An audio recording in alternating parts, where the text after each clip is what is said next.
Delighted to announce that our esteemed resource person, Niti Datta ma'am, is here with us today. And Niti Datta ma'am is a highly accomplished academician with an MA in political science, MPhil in education, and PhD in education.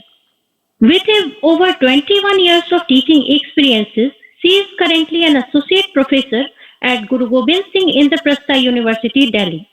Dr. Niti Datta ma'am has authored books on educational psychology and philosophy, contributed to edited volumes, and developed educational materials for various institutions. Her expertise lies in Indian philosophy, guidance and counseling, and curriculum development. She has presented over 25 research papers in national and international seminars, served as a resource person, and held significant roles in institutions like NEPA and IGNOU. Dr. Datta's commitment to academia is evident through her active involvement in various universities and her dedication to fulfilling responsibilities with utmost dedication. I hope you all have an enriching and engaging day ahead. Thank you.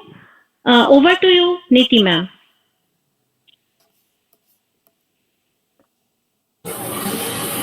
Thank you very much, ma'am, for inviting me on this prestigious platform to interact with you all. First of all, I would like to say very much my warm regards and thanks to DTU's Vice Chancellor, Professor Dhananjay Joshi sir, and all the esteemed members of this university. Thank you, ma'am.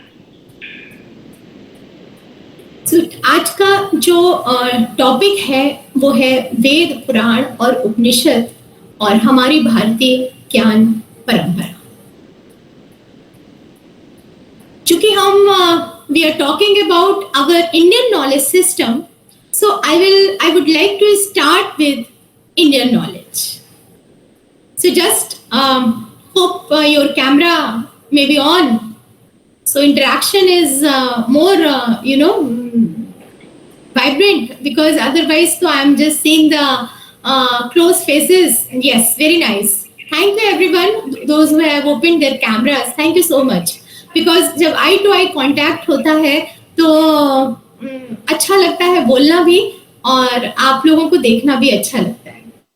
Because classroom में अगर interaction ना हो तो कुछ मजा सा नहीं आता. ये आप एज अ टीचर आप सभी लोग जानते हैं. So I'm very much thankful to you, those who have opened the cameras. So I start with this note. Those who know this prayer, they can start their prayer with me. ओम देव शांति अंतरिक्ष शांति पृथ्वी शांति रापा शांति औषधयः शांति वनस्पतयः शांति विश्वे देवा शांति ब्रह्मा शांति सर्वज्ञं शांति शांतिरेव शांति सामा शांतिरेधि. ओम शांति शांति शांति. ये कहां से लिया गया है? मेरा सवाल है कि ये शांति पाठ हम ऋग्वेद से रुपिंदर जी ने कहा है कि ये ऋग्वेद से लिया गया है. Very good. बट ये यजुर्वेद का शांति पाठ है कि हम यज्ञ के दौरान जब हम शांति की बात करते हैं, किसकी शांति हमने यहां छोड़ दी? हमने संपूर्ण ब्रह्मांड की शांति की बात करी है. भारतीय ज्ञान में जनरली ये बात की जाती है, जो लोग नहीं जानते हैं इंडियन नॉलेज को, they talk about that Indian knowledge में वेदों में पशुओं की पूजा की गई है, पेड़ों की पूजा की गई है, पता नहीं किस किस देवी देवताओं की पूजा की गई है. जनरली ये सवाल उठाया जाता है. Can anyone answer of this question? क्या हमारे यहाँ बहुत सारे देवी देवताओं की पूजा की जाती है? और why this हम क्यों बात कर रहे हैं कि पृथ्वी शांति, रापा शांति यानी कि आपा शांति, Banaspataya Shanti. What is the meaning of this? Why we are praying this ki everybody get peace? Why? Can anybody tell me ki why so many things are worshipped in our Indian tradition? Anyone? Nidhi ji, मुझे लगता है universal peace की हम बात करते हैं, जो हमारी कल्चर है वो यूनिवर्सल पीस की बात करती है, मतलब which includes everything. Very good. तो मुझे लगता है ये जरूरी भी है। जी doctor Vijay, thank you very much. Yes, we are talking about the वसुधैव कुटुंबकम।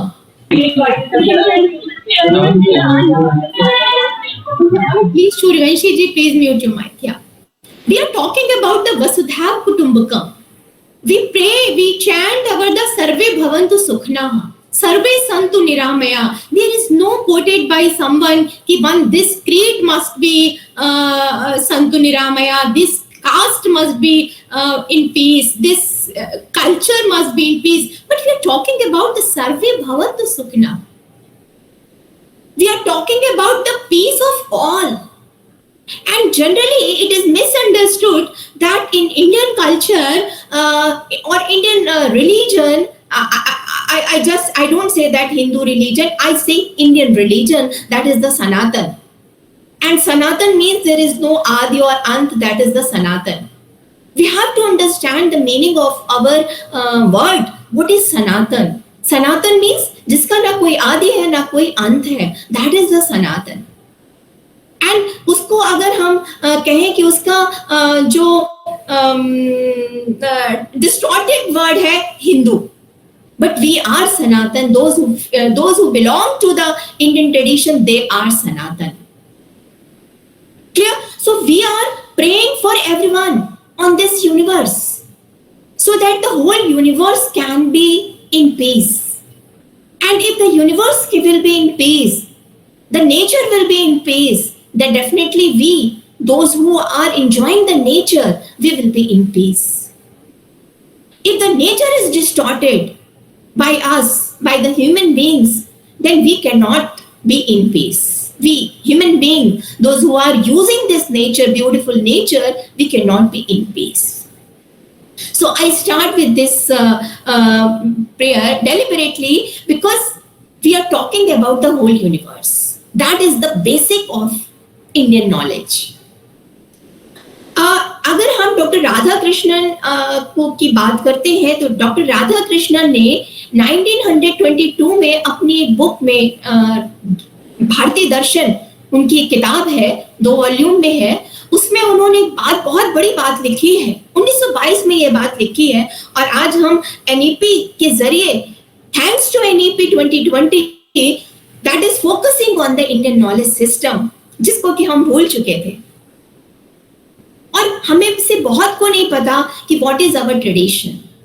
तो 1922 में डॉक्टर राधा कृष्णन ने ये बात लिखी थी कि कलकत्ता से कन्याकुमारी तक जब एक भारत भ्रमण करने के लिए एक व्यक्ति निकलता है, तो भारत भ्रमण करने के बाद उसको यहाँ का जो एक रिजल्ट लेकर के आता है, वो कोई नाम दे देता है सर्वेश्वरवाद का, कभी कह देता है कि निरर्थक बातें हैं, कभी कह देता है कि शब्दों का आडंबर है भारतीय ज्ञान, और कह के वो भारतीय ज्ञान को, भारतीय वेदों को, उपनिषदों को, पुराणों को ये कह देता है कि ये एक शब्दों के आडंबर है।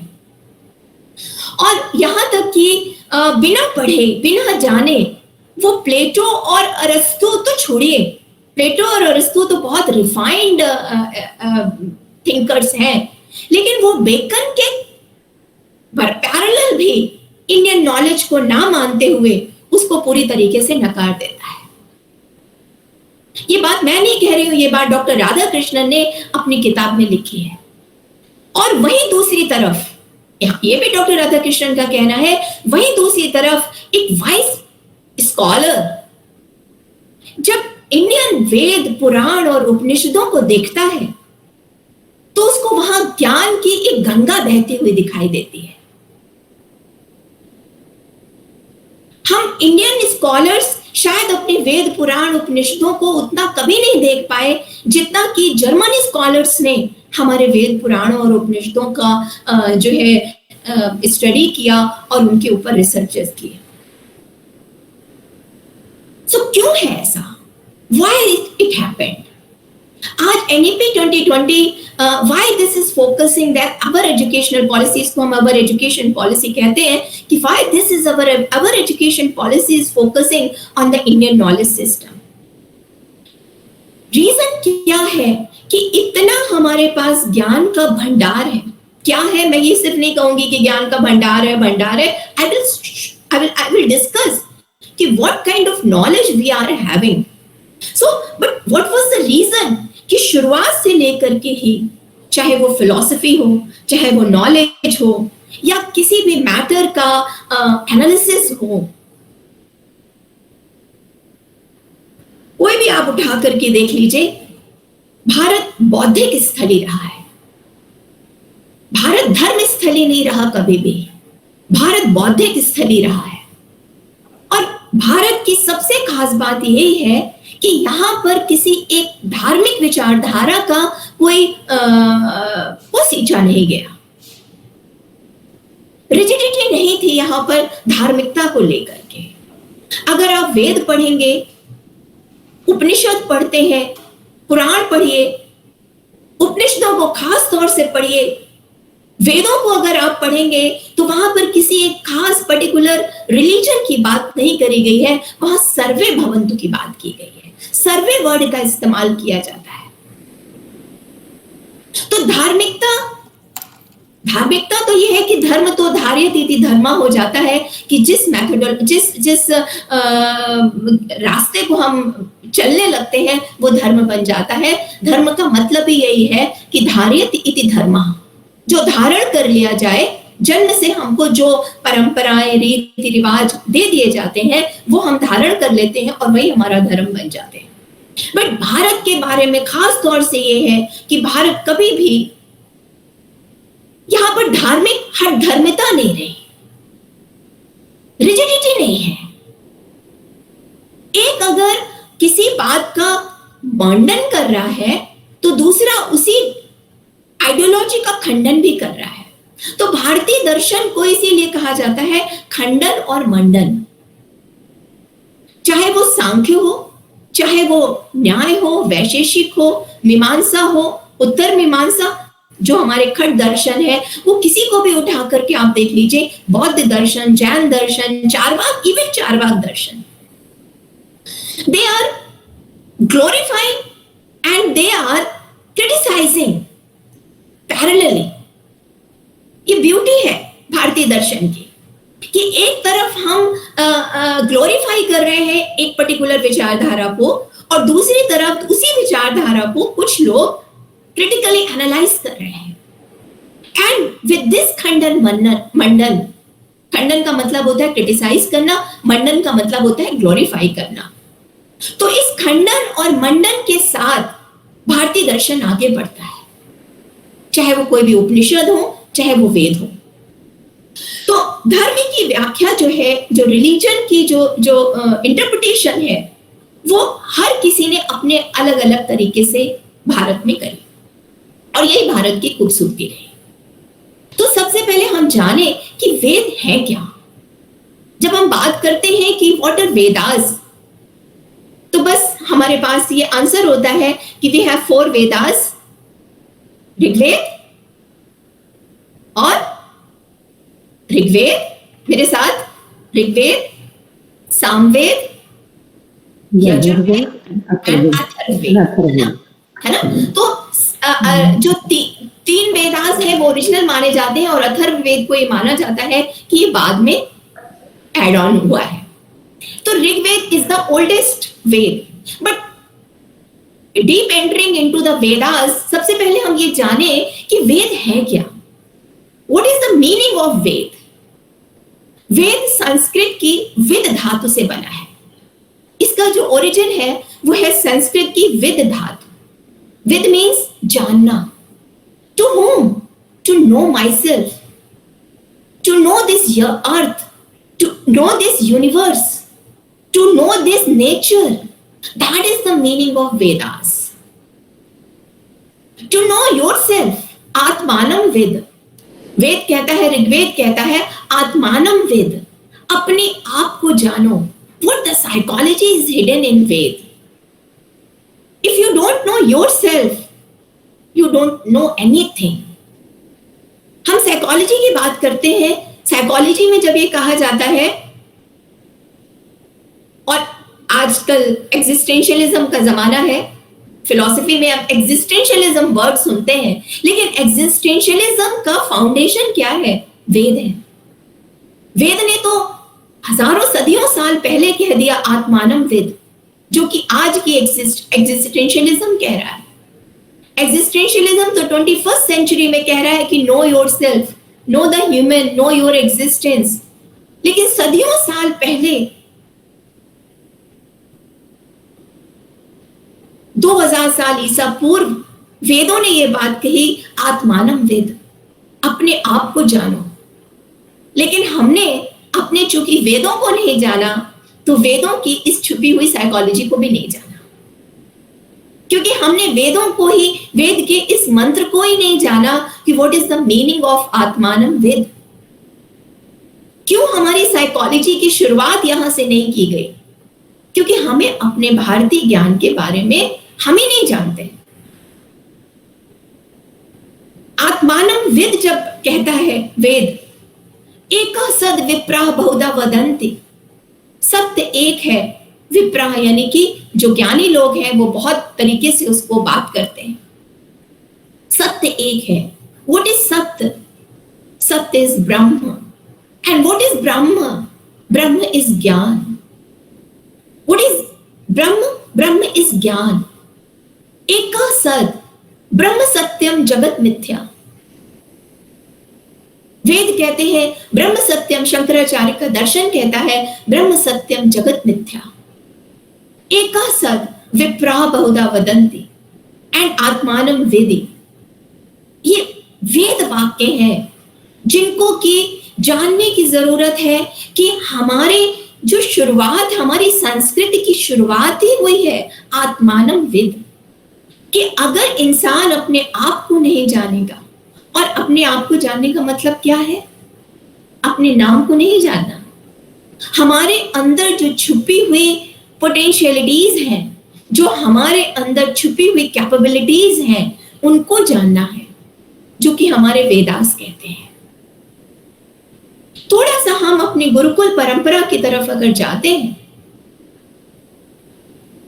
अगर हम अपनी गुरुकुल परंपरा की तरफ देखते हैं, तो वहां पर सेम बात कही गई है कि वहां पर जब ज्ञान के लिए, चाहे वो राजा का बेटा हो, चाहे वो मंत्री का बेटा हो, या चाहे एक आम साधारण बालक हो, जब वो गुरुकुल में जाता था, तो वहां पर राजा के बेटे में, मंत्री के बेटे में और एक आम बच्चे के बीच में कोई फर्क नहीं किया जाता था. और वहां पर आत्मानम वेद के अनुसार शिक्षा दी जाती थी. यानी कि अपनी पोटेंशियलिटीज को पहचानो कि तुम क्या हो, और इसी पोटेंशियलिटीज को पहचानने के लिए जो हमारी व्यवस्था थी, वो वर्ण व्यवस्था बनाई गई थी. I am very sorry to say, I am very sorry to explain this, कि हमारी जो वर्ण व्यवस्था थी वेदों के समय में, ऋग्वैदिक काल में जो वर्ण व्यवस्था थी, उसका मिस इंटरप्रिटेशन हुआ, और लेटर ऑन स्टेज में ये जो हमारी वर्ण व्यवस्था थी, वो धीमे धीमे किस में कन्वर्ट हो गई? जाति व्यवस्था में कन्वर्ट हो गई. And that was the drawback. That was नहीं, that is the drawback of our education system. We have to improve this. We have to improve this. तो जो वर्ण व्यवस्था थी, ब्राह्मण, क्षत्रिय, Vaishya and Shudra, what are these? First we have to understand this. बहुत criticism होता है कि जो सनातन परंपरा है वहां पर कास्टिसिज्म है. On this platform I will say that there is no casteism in Indian culture. There was वर्ण system in Indian culture. And that was the fault of ours, who converted this beautiful Varn system into caste system. So this was not the fault of our Vedas. This was not the fault of our Indian tradition. This is the fault of those who misinterpret this system. Are you getting my point? So Varna Vyavastha, Brahman, Kshatriya, Vaishya and Shudra. What is Brahman? Brahman means Brahma. Again, Brahma. Brahmi is Gyan. Those who are performing the duties of knowledge and disseminating the knowledge and collecting the knowledge and collecting and interpreting the knowledge, they are involved in the Brahma Vidya. So they were called Brahmin. And this present platform, I'm telling you, this group which is visible to me, somebody is performing. Suppose this time I am taking, I am interacting with you. So I am disseminating the knowledge. So I am engaged in Brahma Vidya. And some people are here who is doing the, taking care of this system कि all must be connected, कोई joining करवाने का काम कर रहा है. तो इस system को जो operate करने का काम कर रहा है, they are doing their Kshatriya duty. यानी those who are protecting the society, they are Kshatri. And those for what we are doing this, those who are doing for the livelihood, that is the duty of a Vaishya. और इसीलिए कहा गया वैश्य ब्रह्मा जी के पेट से, ये symbolic है, nothing else. It's a symbolic. And some are performing. Suppose madam बैठी हुई है, यहाँ पर अगर किसी को पानी की जरूरत है, तो अगर कोई पानी ला करके मैडम को दे रहा है, तो क्या उसका काम छोटा है? छोटा तो नहीं है ना पानी पिलाने का काम. मेरे पास कोई नहीं था तो मैं अपना पानी का ग्लास लेके बैठी हुई हूं. लेकिन अगर मैं ऑनलाइन की जगह ऑफलाइन अगर लेक्चर दे रही होती, अगर मुझे प्यास लगती तो कोई मुझे पानी का एक ग्लास भी ला करके दे देता, तो क्या कोई छोटा हो जाता? तो कौन बड़ा था उस समय? मुझे लगता है जिसने मुझे जरूरत के समय पानी पिलाया वो सबसे बड़ा हो गया था. तो all were engaged in all their duties. Whether they were performing the intellectual work, whether they were performing the protection work of the society, or they were doing the livelihood work, engaging the other things, and those who were performing the small activities to maintain the balance in the society. That was the beautiful system which was given by the Rigvedic God.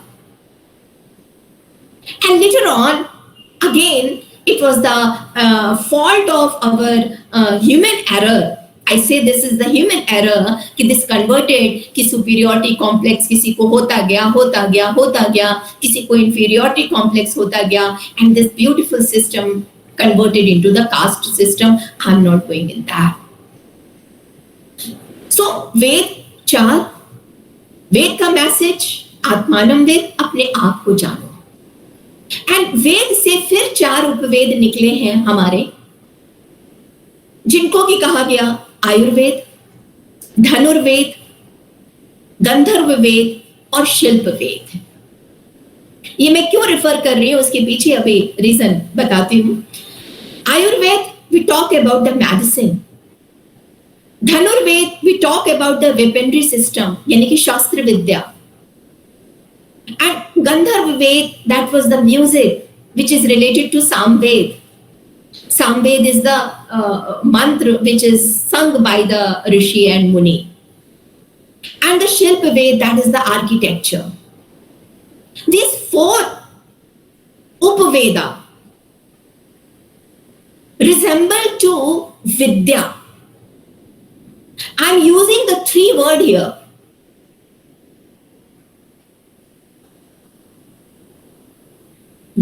दर्शन, ज्ञान और विद्या.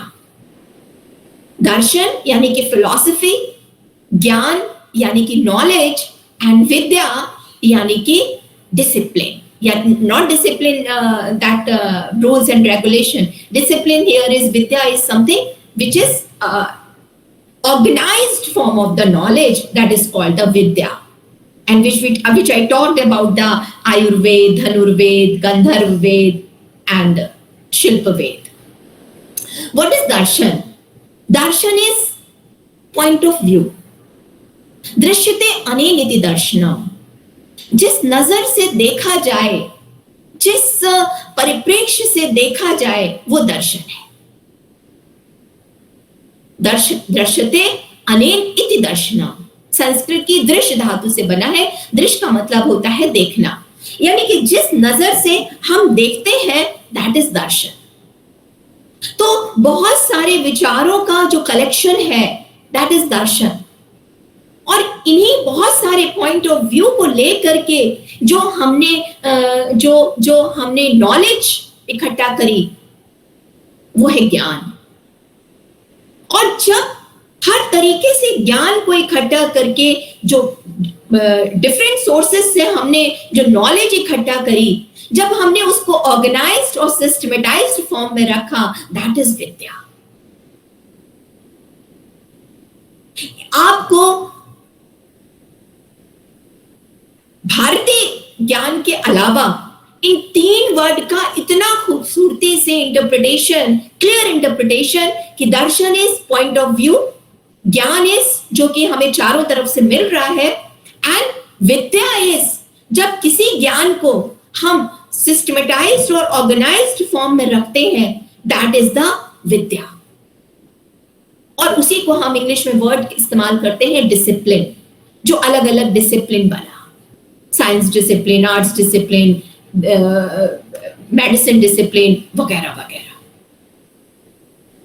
सो वेद 4 उपवेदों के जरिए Ayurveda medicine की बात करता है, then weaponry धनुर्विद्या की बात करती है, गंधर्व वेद म्यूजिक की बात करता है, और शिल्प वेद आर्किटेक्चर की बात करता है। और यहीं से हमारा जो ज्ञान है अलग अलग दिशाओं में निकला। वेद हम 4 सुनते हैं कि वेद 4 हैं, लेकिन वेद के भी 3 भाग हैं, बल्कि मैं कहूंगी कि 4 भाग हैं। वेद के भी 4 भाग हैं। पहला इस संहिता, दूसरा ब्राह्मण, तीसरा आरण्य एंड उपनिषद। हमारी क्रोनोलॉजी को समझना जरूरी है, क्योंकि अगर हम अपने इंडियन नॉलेज को, हम परंपरा को नहीं जानेंगे, आई एम टेलिंग यू, हमारा NEP 2020 का जो टारगेट है कि हमारे ज्ञान हमारे बच्चों तक नहीं पहुंचेंगे जब तक हम इस ज्ञान को नहीं जानेंगे एज ए टीचर। कई बार मैं क्लास में अपने बच्चों से पूछती हूँ कि वेद के कितने भाग हैं, but they are not able to, because they don't know. When I take the philosophy, then I ask them question कि what are the parts or different parts of the Vedas? तो बोलते हैं different parts नहीं, 4 types of Vedas हैं। So वेदों के 4 भाग हैं। संहिता that is the collection of the mantras, that is called the Samhita. Samhita is collection of mantra, whether it is Rig Veda or Samveda, that is the collection of mantras, that is called the Sahinta, and this is in the poetry form, because mantra जो कि गाए जाते थे, मंत्रों को पढ़ा नहीं जाता था, मंत्रों को गाया जाता था, सस्वर गाया जाता था। And second part is the Brahman, that is the prose part. What is the Brahman? ब्राह्मण यहाँ प्लीज किसी जाति से, किसी धर्म से, किसी से मत रिलेट करिएगा। Again Brahmana that is the related to Brahma, related to gyan, and this is the prose form. This is the prose form of the Vedas. What is the ब्राह्मण?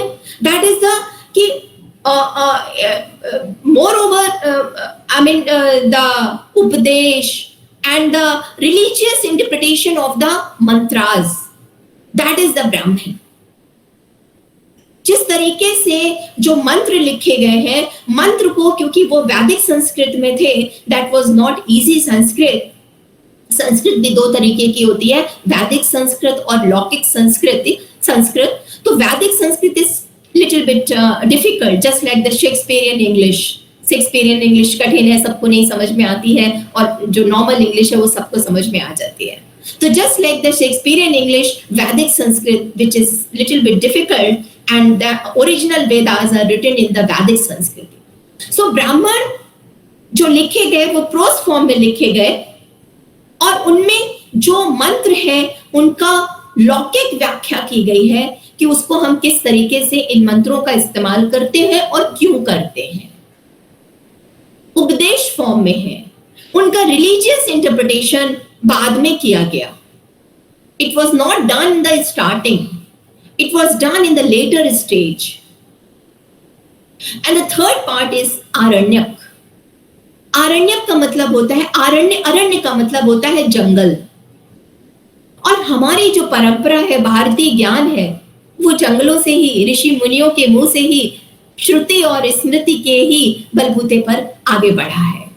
श्रुति माने सुनना, और स्मृति मतलब याद रखना, रिटेन करना. अभी इसको आगे हम डिस्कस करेंगे.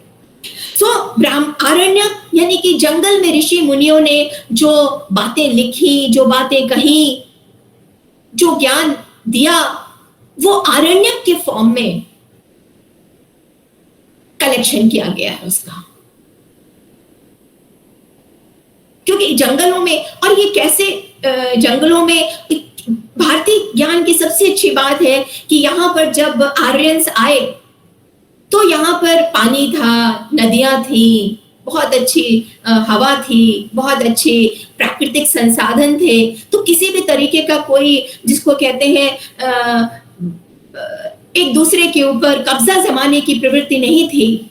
शांत भाव से जो ऋषि और मुनि लोग थे, उन्होंने यहाँ पर जो भारत की सुंदर जलवायु थी उसमें बैठ करके जो उन्होंने चिंतन और मनन किया, वो आरण्यक के फॉर्म में लिखा गया.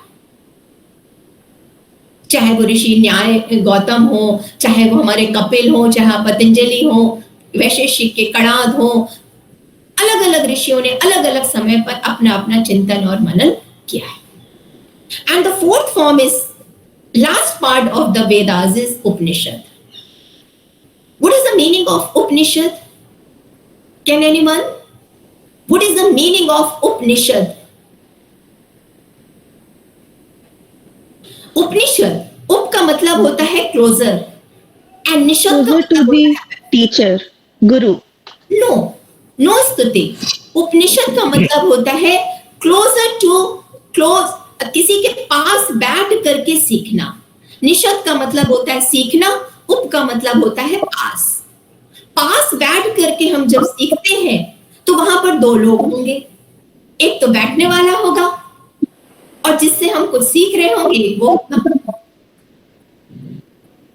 गॉट इट श्रुति? स्तुति? जी मैम जी. ठीक है ना. तो one two one interaction ma'am, ये 1-to-1 इंटरेक्शन हुआ ना जी, बिल्कुल करीब बैठ के, ऊपर में बैठे पढ़ने वाले और आप बिल्कुल करीब बैठे. जी, very nice Bharadwaj ji. Close interaction between two person. Close interaction, that's right. 1-to-1. अगर हम अपने उपनिषदों को देखेंगे तो जो हमारे उपनिषद हैं वहां पर फिलोसॉफिकल इंटरप्रिटेशन की गई है हर बात की.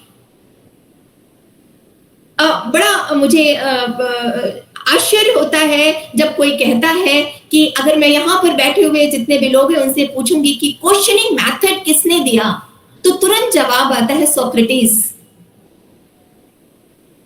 कि सोक्रेटिस का क्वेश्चनिंग स्किल है. No, the questioning method was started by from the Upanishad time. कभी कठोपनिषद, यस स्तुति, कठोपनिषद यम और नचिकेता का संवाद. एक छोटा सा बालक, कभी पढ़िएगा कठोपनिषद को, मजा आएगा पढ़ करके. कठोपनिषद में एक छोटा सा बालक जब अपने पिता को देखता है कि उसके पिता बहुत सारी गायों को दान में दे रहे हैं, बूढ़ी गायों को दान में दे रहे हैं, बीमार गायों को दान में दे रहे हैं, तो वो अपने पिता से कहता है कि आप ये गायों को दान में क्यों दे रहे हैं. तो उसके पिता उसको कोई संतोषजनक उत्तर नहीं देते, पहले कुछ जवाब देते हैं, फिर कुछ जवाब देते हैं. काफी बड़े डिस्कशन है, पढ़िएगा आप इसको। तो वो जब बार यम नचिकेता सवाल करता है अपने पिता से, तो पिता झल्ला जाते हैं एंड इरिटेट होकर के वो कहते हैं कि मैं इनको जो है दान दे रहा हूं, मृत्यु को दे रहा हूं। तो वो कहते यम को दे रहा हूं। तो वो कहते हैं यम कौन है? तो वो कहते हैं कि भाई तुम बहुत सवाल करते हो, जाओ मैं तुमको भी मृत्यु को देता हूं। छोटा सा बच्चा, 13 साल का बच्चा, यही से क्यूरोसिटी शुरू होती है। अथो जिज्ञासा। जिज्ञासा तो हमारी प्रवृत्ति है, दार्शनिक प्रवृत्ति है, और बिना जिज्ञासा के तो क्यूरोसिटी ही नहीं है, और क्यूरोसिटी नहीं होगी तो क्वेश्चनिंग नहीं होगी। तो जिज्ञासा तो आधार है। अथा तो ब्रह्म जिज्ञासा। तो जब वो सवाल करता है, यम को दे देते हैं, तो यहां पर भी बालक रुकता नहीं है। नचिकेता कहता है यम कहाँ है? तो कहते हैं खुद जाके ढूंढ लो यम कहाँ है, और अपने पुत्र को कहते हैं जाओ मैं तुम्हें भी मृत्यु को देता हूं इन गायों के साथ। गुस्सा हो जाते हैं पिता। अब वो बालक निकलता है, यम की खोज में निकलता है। फिर बहुत दार्शनिक व्याख्या है कठोपनिषद में यम और नचिकेता का संवाद। बट कहने का मतलब यहाँ ये है, यहाँ पर बात मैं यम और नचिकेता के संवाद में डिटेल में नहीं जा रही हूँ। कहने का मतलब यहाँ है ये है कि किस तरीके से यम और नचिकेता के संवाद के जरिए प्रश्न और बच्चे की क्यूरोसिटी को सॉल्व करने की जो प्रवृत्ति है वो उपनिषदों में दिखाई देती है। चाहे वो केन उपनिषद हो, चाहे वो बृहदारण्यक उपनिषद हो, मुंडको उपनिषद है, 18 उपनिषद, कम से कम 200 से ज्यादा उपनिषद हैं, लेकिन मेन जो माने जाते हैं 18 उपनिषद है जो कि ज्यादा प्रचलित है। तो हर उपनिषद में, उपनिषद का मतलब ही यही है कि 1-to-1 interaction between the teacher and the taught, and from their discussion method is started. But we say that discussion method is started from the Socrates. We say that questioning skill started from the Socrates. No, it started from our Vedas. It started from our Upanishads. ये हमें mention करना पड़ेगा।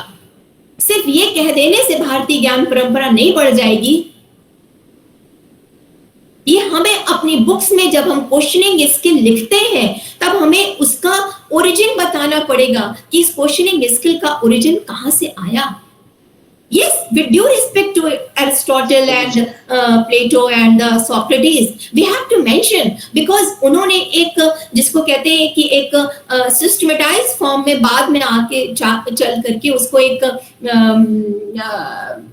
अलग से एक लिखा गया, उसको भी मेंशन करना है। लेकिन उसके साथ साथ हमें ये भी मेंशन करना है कि ये शुरू कहां से हुआ, तब तो हम अपनी ज्ञान परंपरा के बारे में जानेंगे। उपनिषदों में जब हम बात करते हैं कि किस तरीके से संवाद के जरिए dialogue method, questioning method, inductive and deductive approach, आगमन और निगमन, बच्चे आगमन और निगमन सवाल पूछा जाता है कि आगमन और निगमन डिडक्टिव एंड डिडक्टिव अप्रोच किसने दी, तो सीधा सा एक आंसर आता है एरिस्टोटल। लेकिन ये तो शुरुआत हो गया था न्याय दर्शन से। ये तो शुरुआत न्याय दर्शन ने करी थी आगमन और निगमन पद्धति की। So we have to know our culture, we have to know our tradition, and then Upanishad के साथ साथ प्रश्नोपनिषद, कठोपनिषद में यम और नचिकेता संवाद है।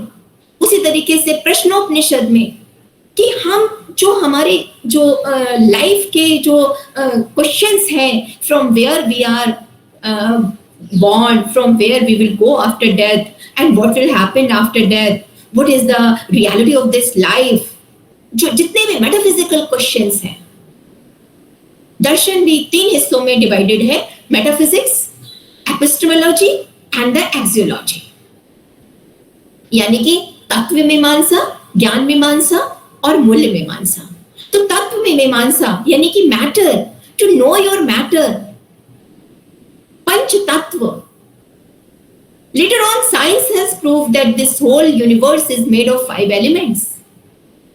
And from the very starting, Vedas are saying that balance between the 5 elements. Kshitijal, Pavak, Gagan, Samira. We are talking about the balance of this nature. And that, with that nature, our whole body is built up with that nature.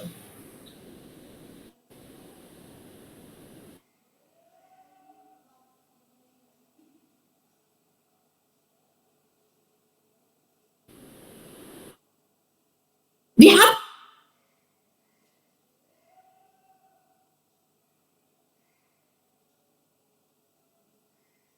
to control, if we want to control the nature, our body, we have to control the 5 elements of the body. That is the Kshitijal, Pavak, Gagan, Samira, yani ki water, air, fire and space. We have to control all this. And इसी तरीके से मांडूक्य उपनिषद में, मांडूक्य उपनिषद is talking about the consciousness. Consciousness. Philosophy of mind हम बहुत बाद में पढ़ना शुरू किए. And मांडूक्य उपनिषद 2000 साल पहले, they are talking about the consciousness. What is चेतना? चेतना क्या है? चित्त से चेतना. And later on, we are using this term in the psychology. In the psychology, we are discussing about the consciousness. Ved talk about the. अच्छा, मैं सवाल कर रही हूँ एक और. Can I ask ना? If you don't mind, है ना? आपने Bloom taxonomy तो सुना ही होगा ना? Bloom taxonomy. Yes, ma'am. Yes. So Bloom taxonomy talks about Cognitive part domain, 3 domains of learning: cognitive, affective, and psychomotor. Very good, very good.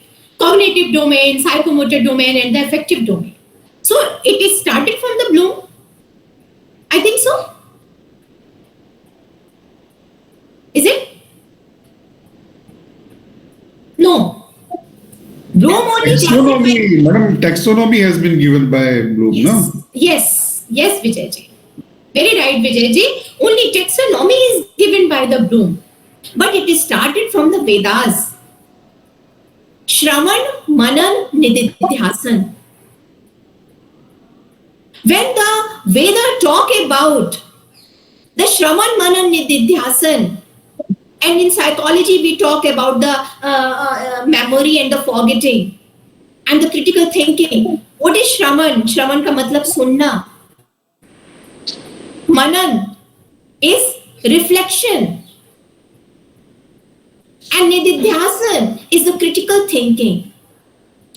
जब तक आप सुनेंगे नहीं, you cannot do the reflection, reflective thinking.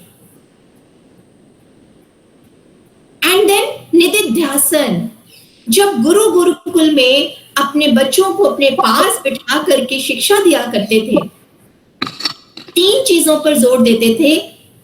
श्रवण यानी कि सुनने की capacity develop करना, मनन यानी कि चिंतन करना कि तुमने जो सुना है उसको समझो कि whether this is right or wrong, whether this is true or false, whether this is right or wrong, सही है या गलत है, उसको जानो यानी कि मनन करो. एंड निदिध्यासन यानी कि अगेन चिंतन करो, क्रिटिकली एनालाइज करो किसी भी चीज को. So that was the methodology of the Vedas. That was the methodology of the Vedas. In Vedic period, when we talk about the Vedic culture, these 3 were the modes of learning.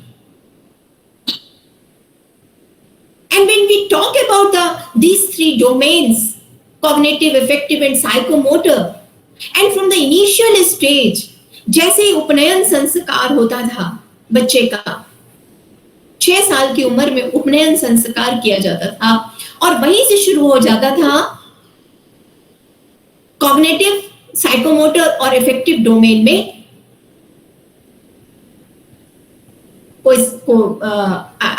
Progress, उसको निखारना। और जो बच्चे cognitively strong होते थे उनको पढ़ने का काम दे दिया जाता था। साइकोमोटर डेवलपमेंट, हर छोटा छोटा काम स्कूलों में अपने गुरुकुल में करना, that was the psychomotor development of the child. And affective domain, बच्चों के अंदर धैर्य, क्षमा कैसे होगा? योगा, पातंजलि का यम, नियम, आसन, प्राणायाम, प्रत्याहार, धारणा, ध्यान, समाधि, this leads toward the effective domain.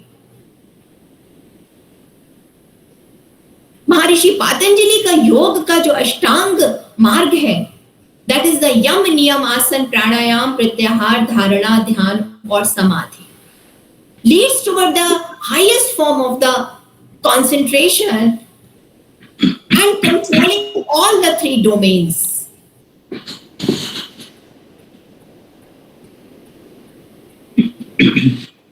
It is controlling all the 3 domains.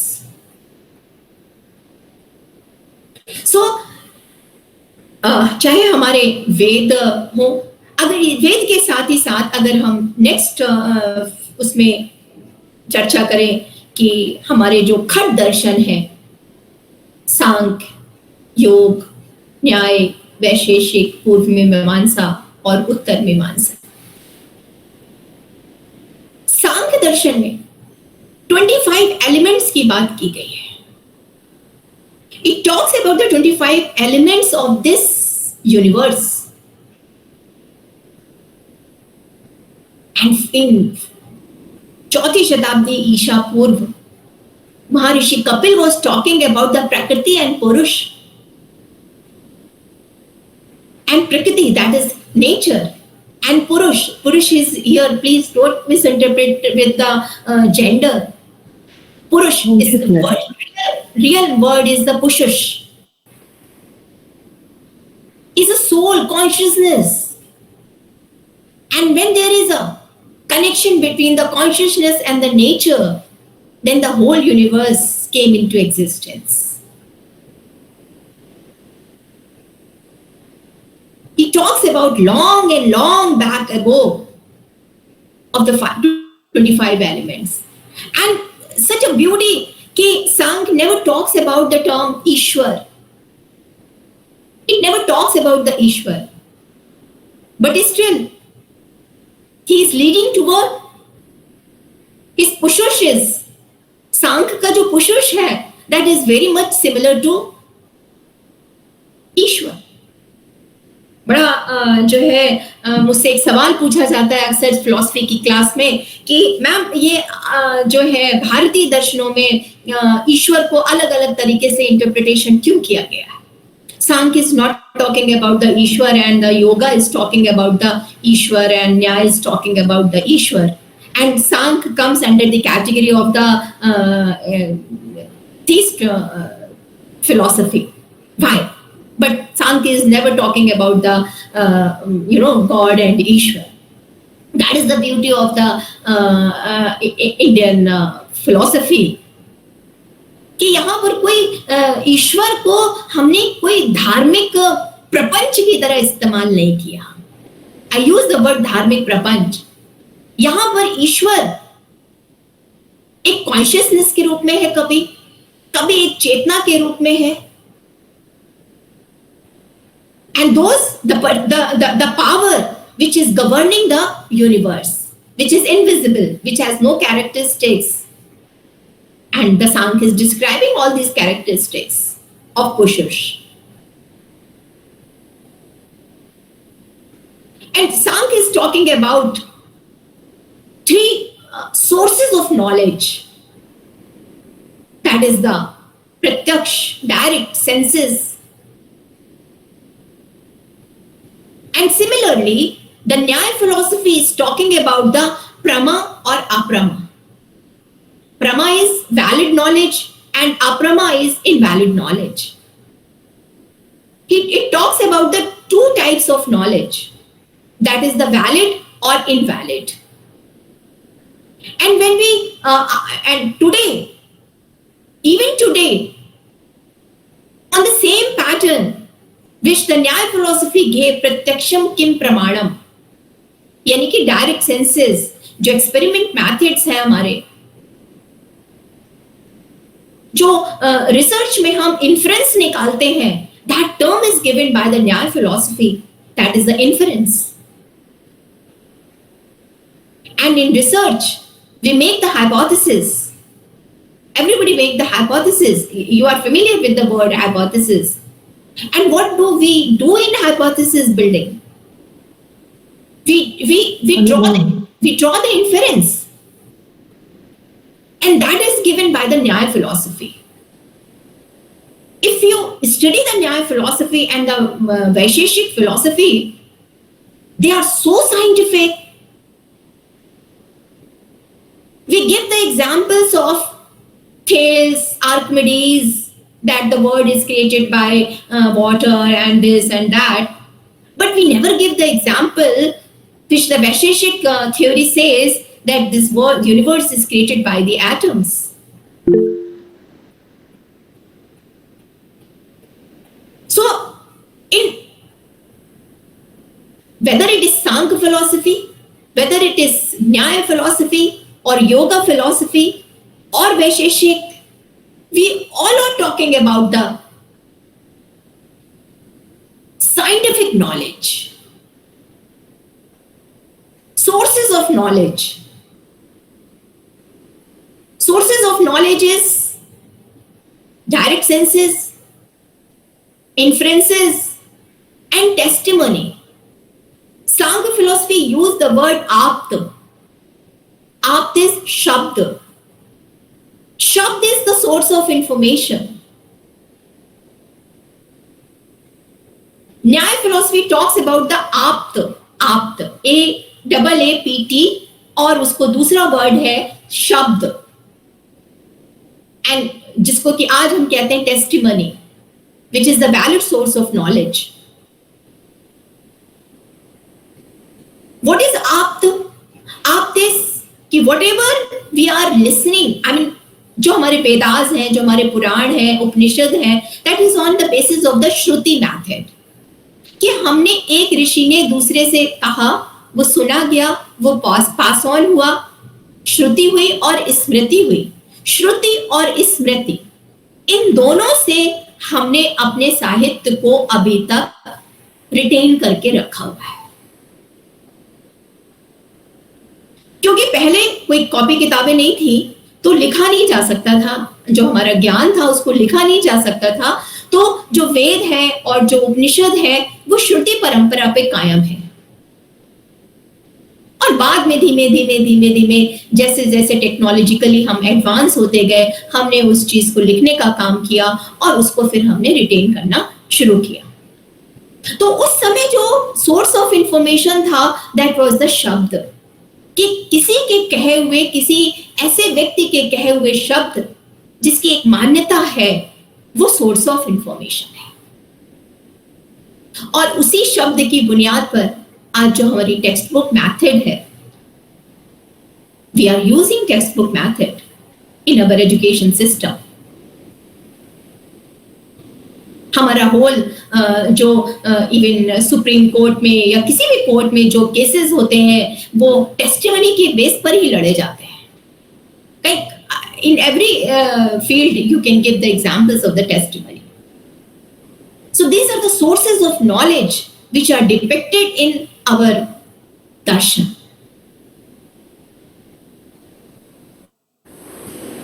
Valid knowledge, invalid knowledge.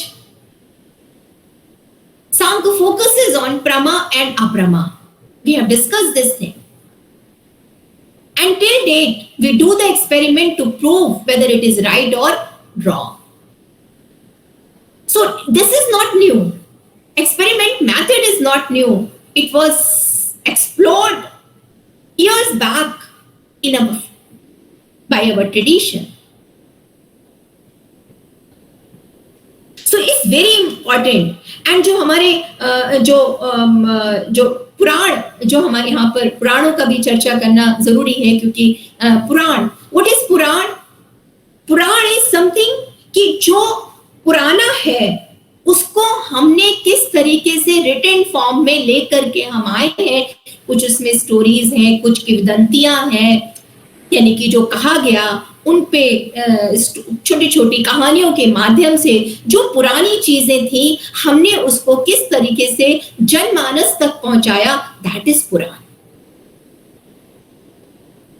Shiv पुराण, ब्रह्म पुराण सबसे पुराना पुराण माना जाता है। तो शिव पुराण, ब्रह्म पुराण और विष्णु पुराण, मत्स्य पुराण वगैरह वगैरह बहुत सारे पुराण हैं। आज हम जब आइडियलिज्म, ज्यादातर हम लोग फिलॉसफी में idealism, pragmatism, naturalism, existentialism, humanism की बात करते हैं, लेकिन आइडियलिज्म का स्रोत तो वैदिक दर्शन है, जहां पर एक्सियोलॉजी की बात की जा रही है, जहां पर मूल्यों की बात की जा रही है। वैदिक दर्शन में ही कहा गया है कि नो योरसेल्फ। जीवन का जो उद्देश्य है वैदिक दर्शन में, अगर हम अपने प्राचीन काल में हम अपनी शिक्षा का उद्देश्य देखेंगे तो सा विद्या या विमुक्तये। विद्या वो है जो मुक्ति दिलाए। व्हाट इज मुक्ति? मुक्ति का मतलब ये नहीं है कि हम कोई मृत्यु को प्राप्त हो गए तो हमें मुक्ति मिल गई। मुक्ति का मतलब यहाँ बहुत जरूरी है समझना कि मुक्ति का मतलब है कि if we have understood the meaning of the existence of my life, what is for what I am living, that is the mukti. Know yourself, know your power, know your potentialities and accordingly work. That is the visavidya ya vimuktaye. तो existentialism और humanism, जब हम आज humanism की बात कर रहे हैं, लेकिन ह्यूमनिज्म की बात तो सदियों पहले हमारे वेद कह रहे हैं, सर्वे भवन्तु सुखिनः। एंड दिस सर्वे में humanism is hidden. But problem यह है कि हमने अपने yes Vijay ji, moksha is equal to detachment. Moksha means detachment. Detachment of what? Our worldly affairs. हमारी जिंदगी का मकसद क्या है? हम जी किस लिए रहे हैं? For what I am living. And the moment I know the meaning of my life, I detach from my worldly pleasures which are giving me momentary pleasures. And when I know myself, when I know the meaning of my life, immediately I get the answer of my questions for what I am living. That is the moksha.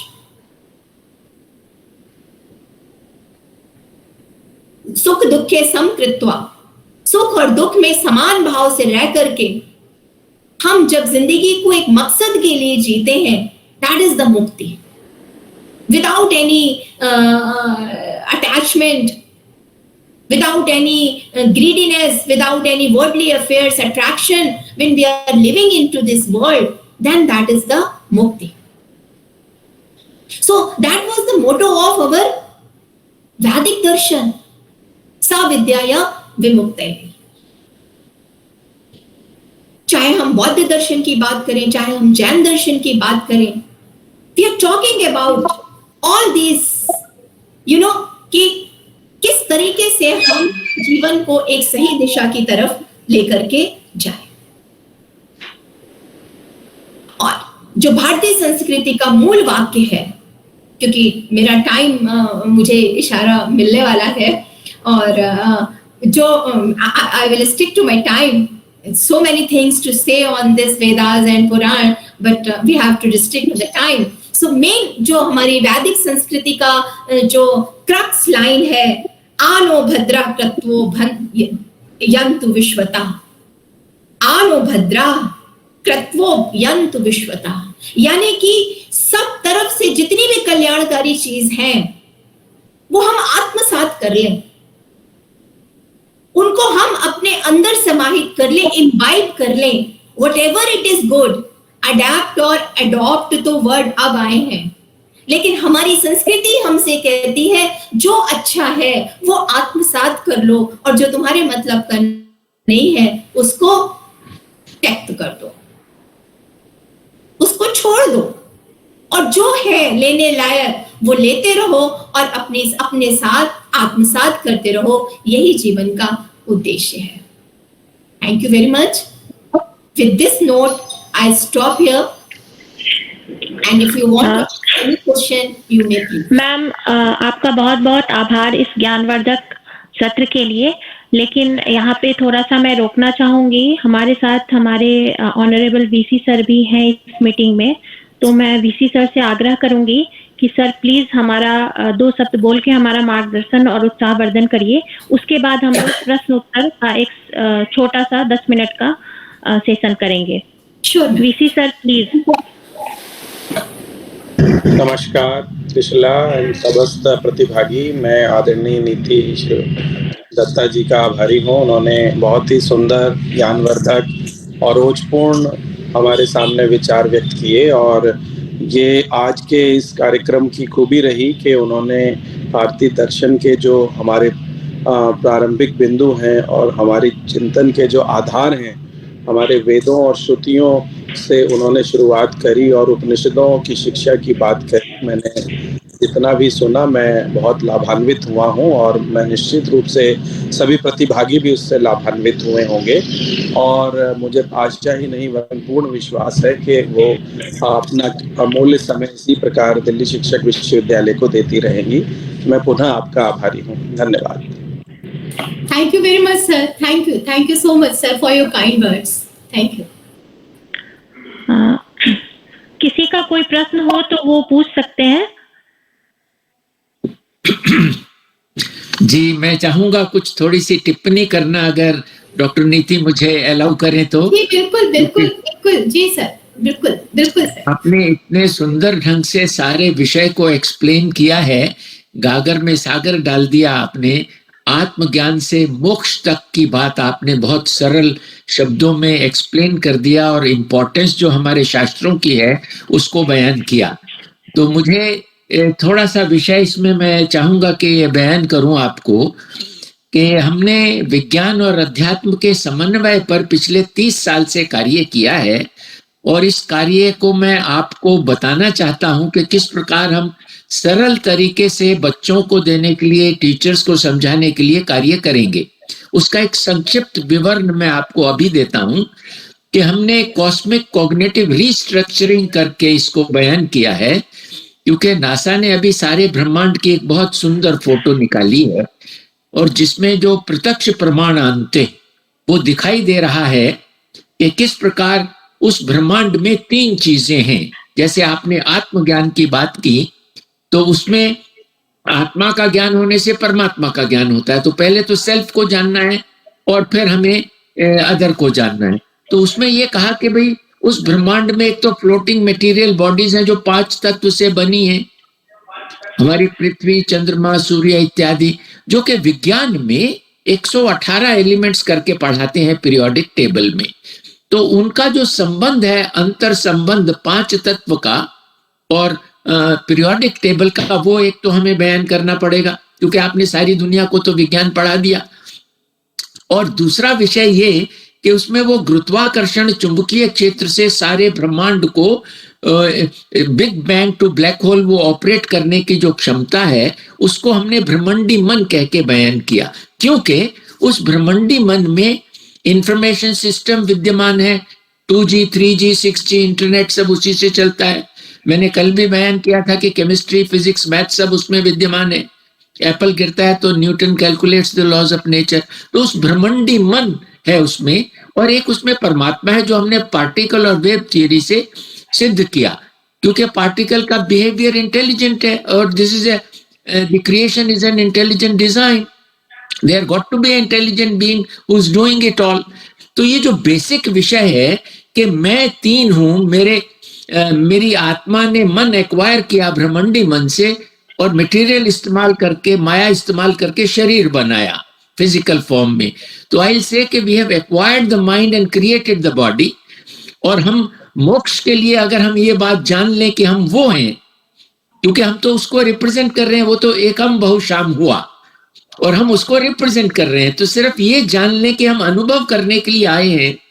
उस विषय पर मैं आपसे गहन चिंतन करना चाहूंगा। जो हमने कार्य किया है, जो इंटरनेशनल कुरिकुलम का डेवलपमेंट कर रहे हैं, वो हम चाहेंगे कि किस तरह से विज्ञान और वेद सर, का मैं विषय हमने किया। आपकी 1 मिनट के लिए आपको रोकना चाहूंगी। मैं क्षमा प्रार्थी हूँ, हमारे पास थोड़ी सी समय का अभाव है, तो कुछ जी। और लोग भी सवाल पूछना चाह रहे हैं, प्रश्न पूछना चाह रहे हैं। तो सर, यहाँ पे हम प्रश्न 1-2 और ले लेते हैं। रुपिंदर जी, जी। आप कुछ पूछना चाह रहे थे सर, आपसे क्षमा चाह रही हूँ। नहीं, कोई बात, आई कैन अंडरस्टैंड। जी रुपिंदर जी, आप अपने आप को अनम्यूट कर लीजिए अपने आप को, आपकी आवाज नहीं ब्लूम्स आ रही। टैक्सोनॉमी है या ये सब हमारे वेद में थे पहले से, और ये अलग बात है कि नाम अब किसी और के नाम से चल रहे हैं वो, तो फिर उसमें हमें क्या मतलब वो लग रही है, क्योंकि अगर हम कहें कि नॉलेज तो एक ही है ना।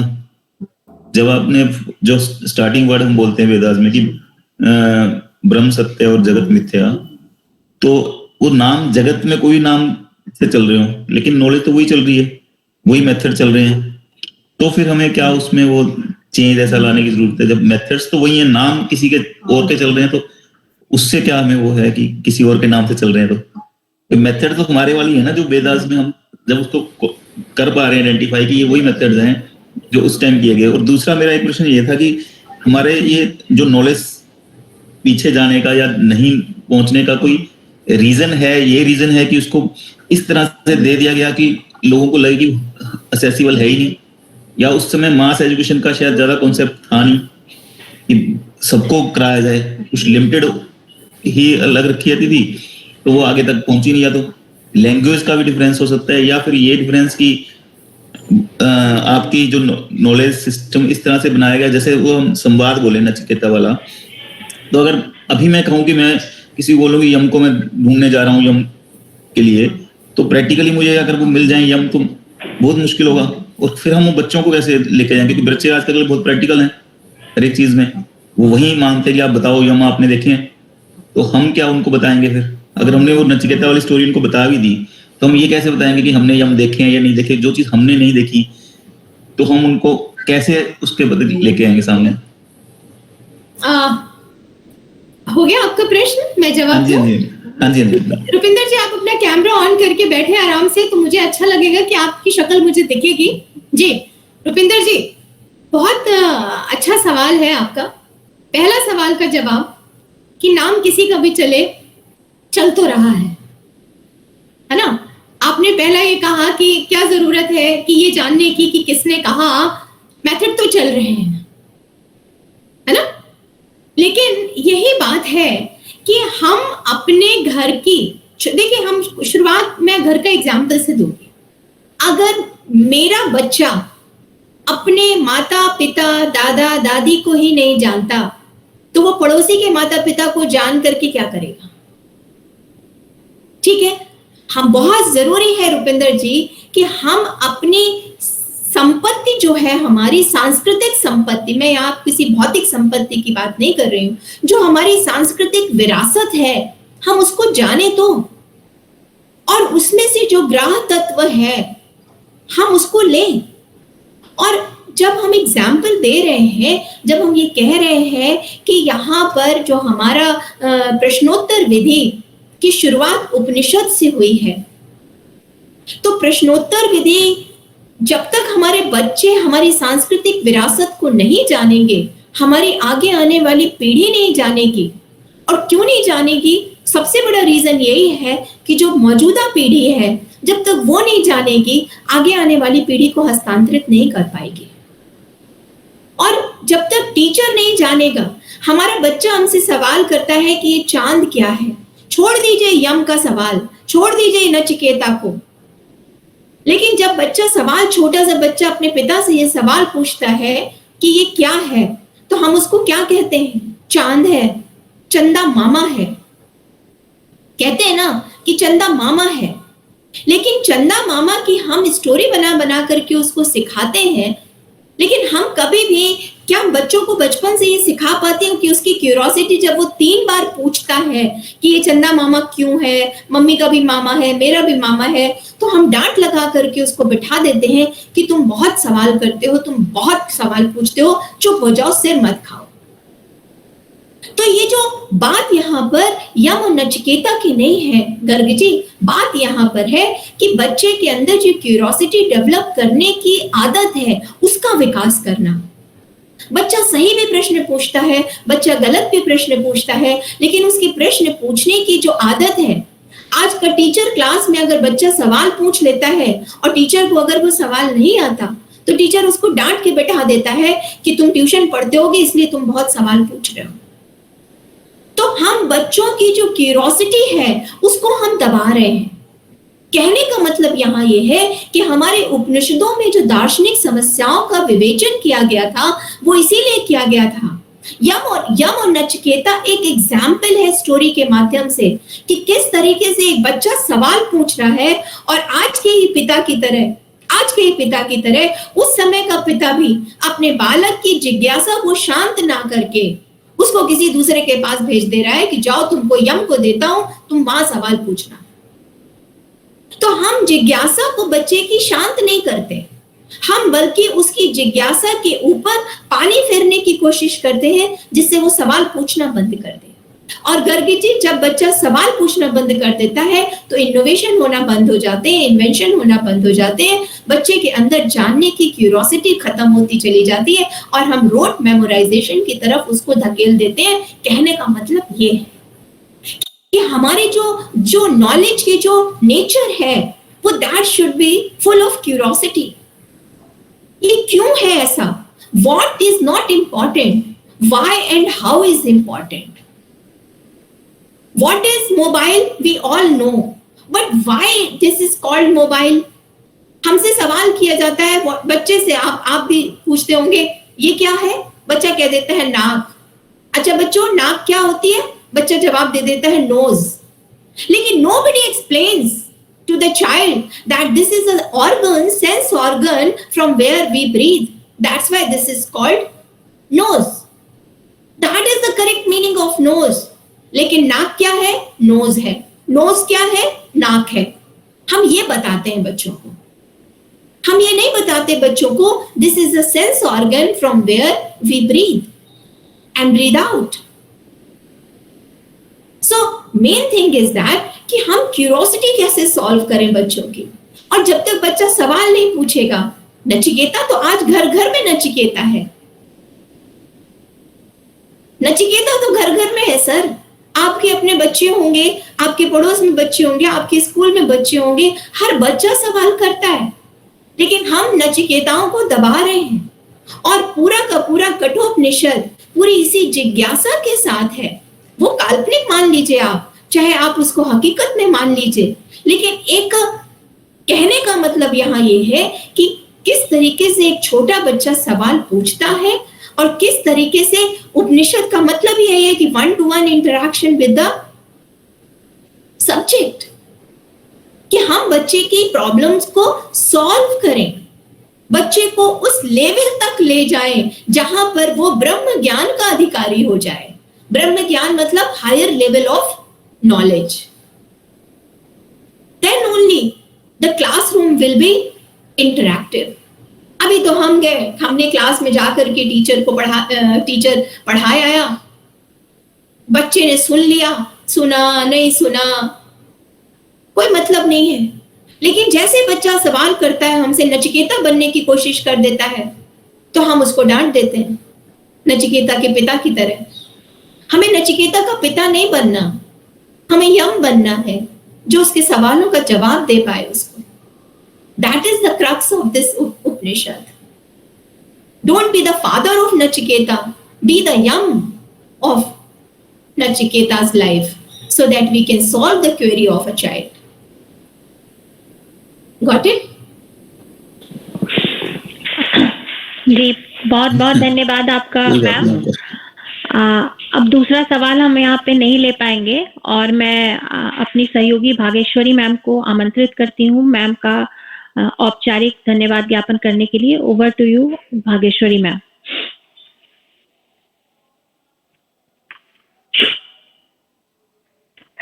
Good afternoon, everyone. On behalf of Delhi Teachers University, I would like to extend heartfelt gratitude to Dr. Neeti Datta. Ma'am has very exhaustively elaborated on the ideals of Indian knowledge system and the Vedas, Upanishads, and Darshanas.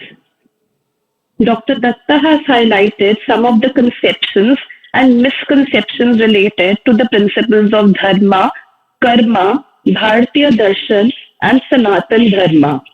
He has urged us to understand and internalize the knowledge and learnings from the Vedas and remove the veil of ignorance. Ma'am has paid emphasis on doing away with casteism and inequality, which is also dependent on having a clear understanding of the Indian knowledge tradition, as it is based on the tenets of inclusion, democracy, and eternal peace. We thank you, ma'am, हमारी अंदर की जिज्ञासा बढ़ाने के लिए, to find out not just about Plato, Aristotle, and Socrates, but also Nachiketa, Yama, and Arjuna and Sri Krishna. Thank you so much, ma'am. Thank you, everyone.